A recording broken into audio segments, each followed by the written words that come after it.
On a crisp February morning in 1988, a man who had built an empire worth $40 million sat in his car outside a Louisiana motel, tears streaming down his face as he stared at photographs that would destroy everything he had worked for. Just hours earlier, Jimmy Swaggart had been one of the most powerful voices in American Christianity, reaching 8 million households weekly with his fiery sermons about sin and redemption. Now, those same photographs clutched in his trembling hands would expose a secret life that contradicted every word he had ever preached. But Swaggart's downfall was just one domino in a cascade of scandals that would rock Evangelical America to its core, revealing a hidden world where moral crusaders lived double lives, where millions of dollars disappeared into personal coffers, and where the very institutions claiming to uphold righteousness became breeding grounds for corruption, abuse, and hypocrisy.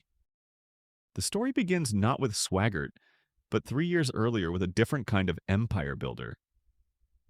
Jim Bakker had always been different from the stern, fire and brimstone preachers of his generation. With his boyish charm and his wife Tammy Faye's flamboyant makeup and genuine warmth, the Bakkers had created something unprecedented in Christian television, a show that felt more like a talk show than a sermon. The PTL Club, standing for Praise the Lord, or People That Love, depending on who you asked, had grown from humble beginnings in a furniture store into a multimedia empire worth over $170 million. By 1986, Heritage USA, the Bakkers Christian theme park in South Carolina, was the third most visited attraction in America, trailing only Disney World and Disneyland. 26,000 people worked for PTL, and the organization brought in over $100 million annually. Jim Bakker had achieved something remarkable. He had made Christianity fun, accessible, and wildly profitable. But beneath the glittering facade of Heritage USA's Grand Hotel and the tears of joy that regularly flowed during PTL broadcasts, a different story was unfolding. Bakker had discovered that his followers' devotion could be monetized in ways that went far beyond traditional tithing. He began selling lifetime partnerships in Heritage USA, promising contributors everything from luxury hotel stays to exclusive access to the park's amenities. The problem was Bakker was selling the same partnerships over and over again, sometimes to 10 times more people than the facilities could accommodate. The scheme was brilliant in its simplicity and devastating in its scope. A lifetime partnership that guaranteed 3 nights annually at the Heritage Grand Hotel was sold to 68,000 people, despite the hotel having only 500 rooms. The mathematics were impossible, but the money kept flowing in. Between 1984 and 1987, PTL raised over $158 million through these partnership sales alone. While Bakker portrayed himself as a humble servant living modestly for the Lord, the reality was starkly different. He owned multiple luxury homes, including a lakefront mansion with a circular driveway and gold-plated fixtures. His closet contained dozens of expensive suits, and he flew in private jets while Tammy Faye's shopping sprees became legendary among PTL staff. In one particularly egregious example, the Bakkers spent $50,000 air conditioning their doghouse while asking viewers to send their last dollars to support the ministry. But the financial improprieties were only the beginning. In December 1980, Jim Bakker had an encounter that would eventually bring down his entire empire. Jessica Hahn, a 21-year-old church secretary from Long Island, visited Heritage USA at the invitation of a PTL board member. What happened next would remain hidden for 7 years, but when it finally came to light, it would shatter the carefully constructed image of the man who preached family values to millions. According to Hahn's account, she was taken to a hotel room where Bakker was waiting. What followed was, by her description, a sexual assault that left her traumatized and confused. Bakker's version of events differed significantly, but both parties agreed that a sexual encounter had occurred. For a man who preached the sanctity of marriage and condemned sexual impropriety from his television pulpit, this single afternoon would prove catastrophic. The cover-up that followed revealed the depths of corruption within PTL's leadership. When Hahn threatened to go public with her story in 1985, PTL paid her $265,000 in hush money, funneling the payments through a complex web of shell companies and intermediaries. The organization that claimed to operate on biblical principles had become expert in the art of deception and financial manipulation. Hey there, amazing viewers! Quick question. Where in the world are you watching from, and what time is it where you are? I'm always fascinated to know our global community is learning together across different time zones. Also, what's your profession? Are you a teacher, healthcare worker, student, or something completely different? Drop it in the comments. I love seeing the diverse backgrounds of our Professor Archive family. The House of Cards began tumbling down in March 1987, when the Charlotte Observer published its explosive investigation into PTL's finances. Reporter Charles Shepard had spent months following paper trails and interviewing former employees, uncovering a pattern of financial misconduct that went far beyond simple mismanagement. The newspaper revealed that PTL had oversold partnerships by astronomical margins, that millions of dollars had been diverted to the Bakker's personal use, and that the organization was effectively a massive Ponzi scheme disguised as a religious ministry. Faced with mounting pressure and the threat of further revelations about his personal conduct, Jim Bakker made a decision that shocked the evangelical world. On March 19, 1987, he announced his resignation from PTL, claiming he was stepping down to focus on his marriage and spiritual restoration. But the carefully worded statement couldn't hide the real reason for his departure. Jimmy Swaggart, the very man who would face his own scandal a year later, had threatened to expose Bakker's affair with Jessica Hahn unless he resigned immediately. The irony was almost unbearable. Swaggart, who had built his ministry on condemning the moral failures of others, had become the instrument of Bakker's downfall. But as events would soon prove, Swaggart's own glass house was far too fragile for stone throwing. Jerry Falwell, the prominent Baptist minister and founder of the Moral Majority, stepped in to take control of PTL, promising to restore integrity to the organization and honor the commitments made to partners. Instead, Falwell's leadership marked the beginning of PTL's complete collapse. Within months, he had declared that the organization was bankrupt and that the partnership agreements were worthless. Heritage USA, once a symbol of evangelical prosperity, became a ghost town of empty hotels and abandoned attractions. The legal consequences for Jim Bakker were severe. In 1989, he was convicted on 24 counts of fraud and conspiracy, receiving a 45-year prison sentence that was later reduced to 8 years. The man who had promised his followers eternal rewards had delivered temporal devastation, leaving thousands of elderly supporters financially ruined. One elderly woman testified that she had given PTL her entire life savings of $30,000, money she had intended to leave to her grandchildren. But while Bakker sat in federal prison, contemplating the ruins of his empire, Jimmy Swaggart was preparing for his own spectacular fall from grace. The man who had exposed Bakker's moral failures was living a double life that made his rival's indiscretions seem almost quaint by comparison. Swaggart's empire was in many ways even more impressive than Bakker's. His television program reached over 200 countries and generated revenues of $150 million annually. His Bible college in Baton Rouge enrolled thousands of students, and his ministry supported nearly 2,000 missionaries worldwide. Unlike Bakker's entertainment-focused approach, Swaggart was old-school fire and brimstone, a Pentecostal preacher who spoke in tongues and promised divine healing to those with sufficient faith. The contradiction between Swaggart's public persona and his private behavior was stark. While he thundered against sexual immorality from the pulpit, condemning homosexuality and adultery as abominations before God, Swaggart was regularly visiting prostitutes in the seedy motels of New Orleans. His particular obsession was not with sexual intercourse, but with voyeurism, paying women to perform sexual acts while he watched and masturbated. The investigation that brought down Swaggart began not with law enforcement, but with a rival minister seeking revenge. Marvin Gorman, a New Orleans pastor whom Swaggart had previously exposed for adultery, hired a private investigator to follow the famous evangelist. For months, the investigator documented Swaggart's visits to cheap motels and his encounters with prostitutes, building a case that would destroy the ministry of one of America's most powerful religious figures. When confronted with photographic evidence of his activities, Swaggart faced the same choice that had confronted Bakker: resign quietly or face public exposure. But unlike Bakker, who had tried to control his narrative, Swaggart chose a different path. On February 21st, 1988, he stood before his congregation and delivered what would become one of the most famous confessions in American religious history. "I have sinned against you, my Lord," Swaggart wept, his voice breaking as tears streamed down his face. The phrase, "I have sinned," became an instant cultural touchstone, parodied on television shows and referenced in popular culture for years to come. But the dramatic confession, while emotionally powerful, was strategically calculated. Swaggart admitted to unspecified moral failure without providing details about his specific actions, hoping to maintain some measure of privacy while acknowledging his wrongdoing.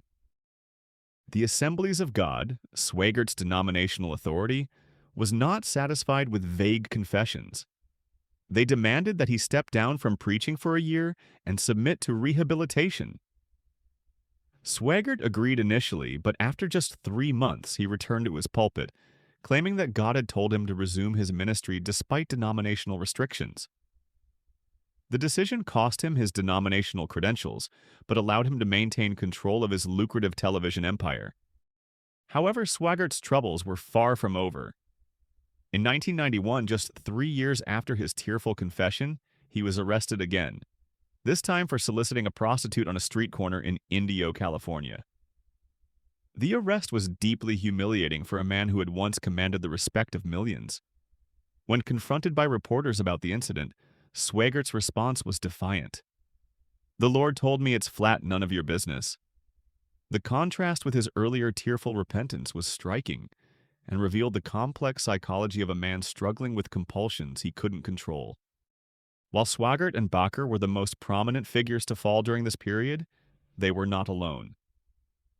The late 1980s and early 1990s saw a cascade of scandals that rocked evangelical leadership.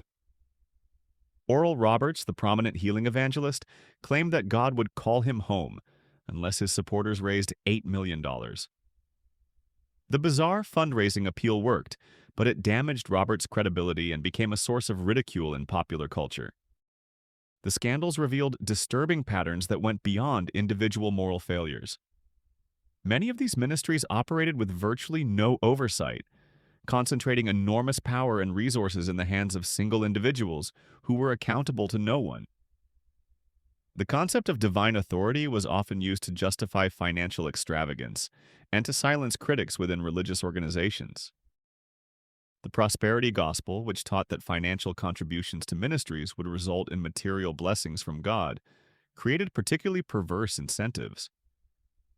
Televangelists could literally profit from promising financial returns to their supporters, creating schemes that differed little from securities fraud except for their religious packaging. Elderly viewers, often living on fixed incomes, were encouraged to send their last dollars to ministries in hopes of receiving miraculous financial returns. But the scandal epidemic was far from over. As the new millennium dawned, a new generation of evangelical leaders would face their own reckonings. Ted Haggard, who served as president of the National Association of Evangelicals and led a megachurch of 14,000 members in Colorado Springs, built his reputation as a fierce opponent of homosexuality and gay marriage. His church, New Life Church, was located in the heart of conservative Colorado Springs, home to Focus on the Family and numerous other evangelical organizations. Haggard's fall from grace came in 2006, when Mike Jones, a male prostitute, revealed that he had been having monthly sexual encounters with the prominent pastor for 3 years.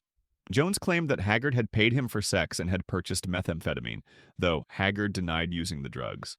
The revelation was particularly devastating because it came just days before a crucial election on a Colorado constitutional amendment banning gay marriage, a measure that Haggard had strongly supported. The hypocrisy was breathtaking. While publicly campaigning against gay rights and condemning homosexuality as sinful, Haggard was privately engaging in the very behaviors he preached against. His wife Gail stood by him publicly, but the strain on their marriage and family was evident. Haggard initially denied the allegations, then admitted to some sexual immorality and experimentation with drugs, but maintained that he was not gay. The aftermath of Haggard's exposure revealed the deep psychological toll of living a double life. In interviews years later, Haggard spoke about the internal torment of condemning from the pulpit the very desires he struggled with privately. He described the experience as torture, acknowledging the harm his hypocrisy had caused both to his family and to the LGBTQ community he had helped marginalize. As the 2010s progressed, the scandals took on new dimensions. The rise of social media meant that exposure came faster and with greater intensity than ever before. Mark Driscoll, the brash pastor of Mars Hill Church in Seattle, built a massive following by presenting a hyper-masculine version of Christianity that appealed to young men. His empire included multiple church campuses, a book publishing operation, and a prominent podcast. But Driscoll's aggressive leadership style and controversial statements eventually caught up with him. Former church members began speaking out about spiritual abuse, financial improprieties, and Driscoll's autocratic leadership. The revelation that he had used church funds to manipulate bestseller lists for his books was particularly damaging. By 2014, Mars Hill Church had collapsed entirely and Driscoll had resigned in disgrace. Perhaps no scandal was more shocking than the posthumous revelations about Ravi Zacharias, one of evangelical Christianity's most respected apologists.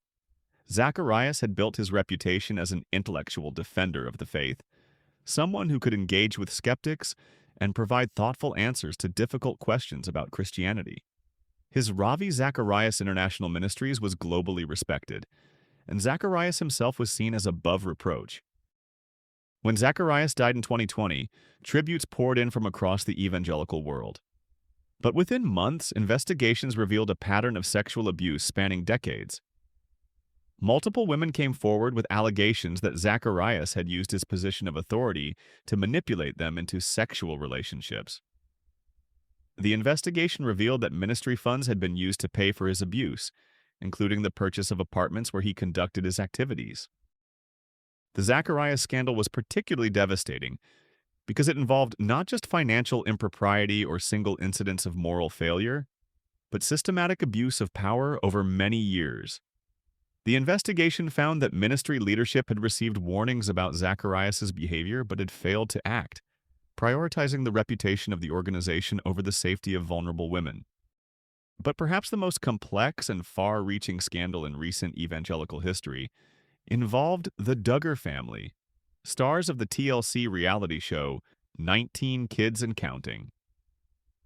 The Duggars had become symbols of traditional Christian family values, homeschooling advocates who promoted biblical principles and conservative politics.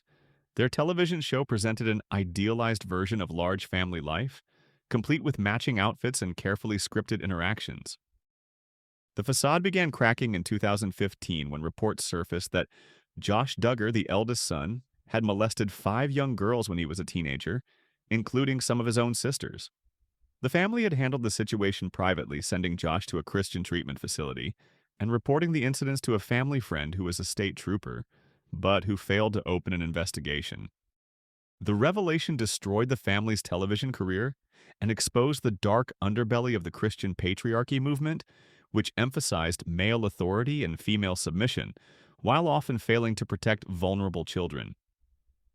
But Josh Duggar's legal troubles were far from over. In 2021, he was arrested on federal charges related to possession of child sexual abuse material, leading to his conviction and a 12-year prison sentence. The Duggar scandal highlighted how religious authority structures could be manipulated to protect abusers and silence victims. The emphasis on family reputation and religious standing often took precedence over child safety, creating environments where abuse could flourish unchecked. If you're enjoying this deep dive into these shocking revelations and finding value in our historical investigations here at Professor Archive, consider showing your support with a super thanks. Every contribution helps us continue bringing you these meticulously researched stories that mainstream documentaries often won't touch. The psychological patterns underlying these scandals reveal disturbing commonalities.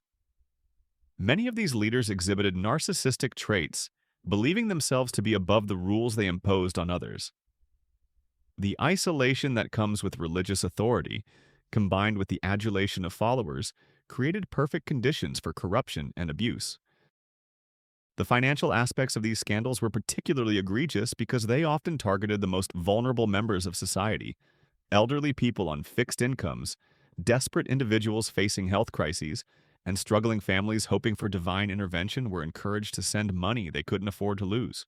The prosperity gospel created a cruel equation where poverty was seen as evidence of insufficient faith, while wealth was proof of divine blessing.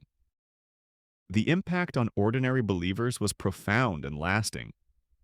Thousands of people lost not just their money, but their faith in religious institutions. Children who grew up in these environments often struggled with trust and authority issues that persisted into adulthood. The broader evangelical movement faced a credibility crisis that continues to this day. Perhaps most tragically, these scandals often re-victimized those who had already suffered abuse. When Jessica Hahn came forward about her encounter with Jim Bakker, she faced intense scrutiny and victim blaming from Bakker's supporters. Similarly, the women who accused Ravi Zacharias were initially dismissed by ministry leadership and faced legal threats for speaking out. The institutional responses to these scandals revealed how religious organizations often prioritize self-preservation over justice. Internal investigations were routinely inadequate, outside accountability was resisted, and victims were pressured to remain silent for the good of the ministry. The concept of forgiveness was weaponized to pressure victims to remain silent, while protecting abusers from consequences. But these scandals also sparked important conversations about accountability and reform within evangelical circles. Some organizations began implementing better oversight mechanisms, financial transparency requirements, and abuse prevention protocols. The It's Your Me Too movement gave voice to survivors who had been silenced for years, and social media provided platforms for exposing abuse that traditional media might have ignored. The rise of the deconstructing movement among younger evangelicals reflects the deep impact these scandals have had on the faith community. Thousands of people raised in evangelical environments have begun questioning not just individual leaders, but the entire system that enabled such widespread abuse and corruption. Many have left evangelical churches entirely, while others have worked for reform from within. The financial costs of these scandals extend far beyond the money that disappeared into personal accounts. Legal settlements, lost donations, and damaged reputations have cost evangelical organizations hundreds of millions of dollars. The PTL bankruptcy alone involved over $150 million in debt, while the cost of the Catholic Church's abuse scandals have exceeded $4 billion globally. But the human costs are incalculable. Lives have been destroyed, families shattered, and faith communities traumatized. The children who grew up in these environments often carry lasting psychological scars, struggling with issues of trust, authority, and spirituality that may never fully heal. The scandals have also had broader cultural and political implications. The moral authority that evangelical leaders once wielded in American politics has been significantly diminished. Politicians who once sought endorsements from prominent pastors now face questions about their associations with religious leaders. The perception of evangelicals as hypocritical has become widespread in popular culture, affecting everything from comedy shows to news coverage. Looking toward the future, these scandals serve as cautionary tales about the dangers of unchecked religious authority and the importance of transparency and accountability in all institutions. They remind us that moral rhetoric without institutional safeguards is meaningless, and that power without accountability inevitably leads to corruption. The stories of these fallen leaders also reveal the complexity of human nature and the universal struggle with moral failure. While their actions were inexcusable, they serve as reminders that positions of authority do not make people immune to temptation, addiction, or moral compromise. The tragedy lies not just in their individual failures, but in the systems that enabled and protected them while silencing their victims. As we've seen throughout this investigation, the secret scandals that shook Evangelical America were not isolated incidents, but part of larger patterns of power, money, and abuse that continue to reverberate today. They challenge us to think critically about authority, accountability, and the ways institutions can either protect or harm vulnerable people. The stories we've explored today remind us that behind every headline and scandal are real people whose lives have been forever changed. From the elderly widow who lost her life savings to PTL to the young women abused by powerful religious leaders, these scandals extracted a human cost that cannot be measured in dollars or percentages. These revelations have fundamentally altered the landscape of American evangelicalism, forcing difficult conversations about power, accountability, and reform that continue today. They serve as stark reminders that moral authority must be earned through consistent action, not claimed through religious rhetoric, and that the most vulnerable members of any community deserve protection, not exploitation. As we close this investigation into the secret scandals that shook evangelical America, we're reminded that truth, however painful, is always preferable to comfortable lies. The courage of those who spoke out against powerful institutions, often at great personal cost, has helped expose corruption and protect future victims. Their stories, along with the fall of these once mighty empires, stand as testament to the power of accountability and the ultimate fragility of institutions built on deception rather than integrity. Thanks for joining us on this deep dive into one of the most shocking chapters in American religious history. If you found this investigation valuable, don't forget to subscribe to Professor Archive for more stories that mainstream documentaries won't tell. Until next time, keep questioning, keep learning, and remember that the truth is always worth pursuing, no matter how uncomfortable it might be.